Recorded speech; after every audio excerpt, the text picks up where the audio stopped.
In this video, I'll be showing you how to fix no sound from speaker on iPad. It's a very simple method, so if you find this video helpful, be sure to drop a like and subscribe.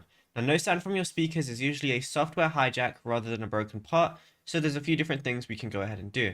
So firstly is check for silent mode. So swipe down on the top right, it's going to bring up your control panel.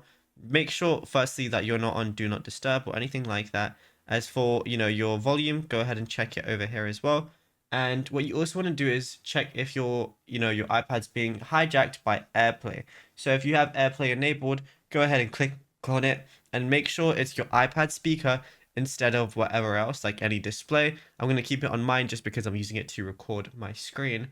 And yeah, just make sure it's always on speakers because it might be like connected to headphones or a wireless speaker or anything like that. What you also want to do is, again, make sure do not disturb mode is disabled because that could be a big culprit as well. And of course, make sure your volume is up. Once you go ahead and do that, you should be good to go.